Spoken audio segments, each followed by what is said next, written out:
मैंने जो आपको ऑफलाइन क्लास कराई थी उसके बाद जो नेक्स्ट टॉपिक था संकुलन क्षमता, हालांकि मैं आपको कल वीडियो भेज चुका हूँ, पर कुछ बच्चों की वहाँ पे कंप्लेन आ रही है कि वो आपको साफ लिखा हुआ नहीं दिखाई दे रहा है, इसलिए मैं फिर से शुरू से स्टार्ट कर रहा हूँ।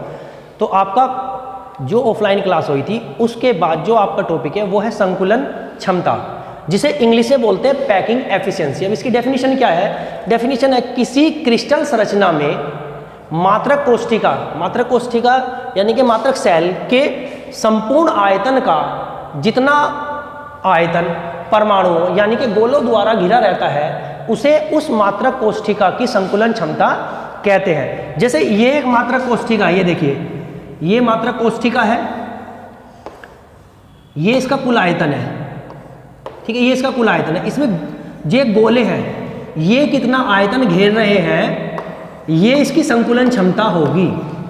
यानी कि इस मात्रक कोष्ठिका के कुल आयतन का इन गोलों ने कितना आयतन घेरा वो उसकी संकुलन क्षमता होगी, ठीक है। अब देखिए इसके लिए फॉर्मूला क्या बनेगा? संकुलन क्षमता बराबर परमाणु यानी कि गोलों द्वारा घेरा गया आयतन बटे मात्रक कोष्ठिका यानी कि घन का आयतन, क्योंकि मात्रक कोष्ठिका का जो आकार होता है वो घन का होता है। ये इसका फॉर्मूला है, क्योंकि हम इसे प्रतिशत में निकालते हैं इसलिए इसे 100 से मल्टीप्लाई कर देते हैं। तो इसका फॉर्मूला हो गया संकुलन क्षमता बराबर परमाणुओं यानी कि गोलों द्वारा घेरा गया आयतन बटे मात्रक कोष्ठिका यानी कि घन का आयतन इंटू 100। अब हमारे पास तीन मात्रक सेल होती हैं मेन, जैसे कि सरल मात्रक कोष्ठिका, काय केंद्रित मात्रक कोष्ठिका और फलक केंद्रित मात्रक कोष्ठिका। तीनों में परमाणुओं की संख्या अलग अलग है, इसलिए तीनों की जो संकुलन क्षमता होगी वो तीनों की ही अलग अलग होगी। तो पहले हम लेंगे सरल मात्रक कोष्ठिका यानी सेल की संकुलन क्षमता। उसके लिए हम क्या करेंगे? सबसे पहले सरल मात्रक सेल बना लेंगे। हमें पता है सरल मात्रक सेल में जो गोले होते हैं यानी कि परमाणु होते हैं केवल कोनों पर ही उपस्थित होते हैं, ठीक है। अब ये सेल है मात्रक सेल, इसके एक सिरे की लंबाई हमने मान ली है a है, कोई सा भी सिरा ले लो, उसकी माना मात्रक कोष्ठिका के एक सिरे की लंबाई स्मॉल है तथा ये जो ये गोला है ये वाला गोला इसकी त्रिज्या हमने मान ली स्मॉल r है। कितनी है? स्मॉल r, ठीक है। और हमें संकुलन क्षमता निकालने के लिए क्या दो चीजें चाहिए? परमाणु यानी कि गोलों द्वारा घेरा गया आयतन और दूसरा मात्रक कोष्ठिका यानी कि घन का आयतन। तो सबसे पहले हमें पता है कि सरल मात्रक कोष्ठिका में परमाणु यानी कि गोलों की संख्या कितनी होती है? 1 होती है, और एक गोले का आयतन हमें पता है कितना होता है? 4/3 पाई r क्यूब होता है, ठीक है। तो गोले का आयतन यानी कि परमाणुओं द्वारा घेरा गया आयतन तो हमें मिल गया, एक गोला है और उसका एक गोले का आयतन हमें पता है 4/3 पाई r क्यूब होता है।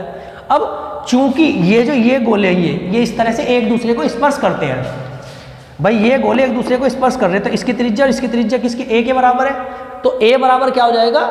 2r के बराबर हो जाएगा। a बराबर क्या हो जाएगा? 2r। अब मात्रक कोष्ठिका जो हमें चाहिए, ये वाला मात्रक कोष्ठिका घन का आयतन, मात्रक कोष्ठिका घन का आयतन क्या होगा? जो भुजा का क्यूब होता है, भुजा क्या है हमारी? a का क्यूब कर दे, a कितना था हमारा? 2r क्यूब, 2r क्यूब की जगह हम क्या रख देंगे? 8r cube.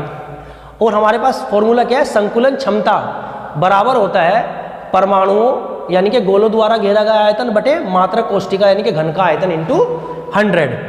परमाणु द्वारा यानी कि गोलों द्वारा घेरा गया आयतन हमारा कितना था? 4/3 पाई r क्यूब, 4/3 पाई r क्यूब।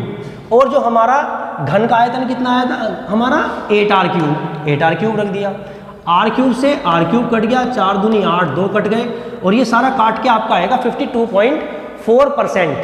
यानी कि हमारी जो सरल मात्रक कोष्ठिका की संकुलन क्षमता होती है वो होती है 52.4%। कितनी होती है? 52.4%, ठीक है, ओके, थैंक यू।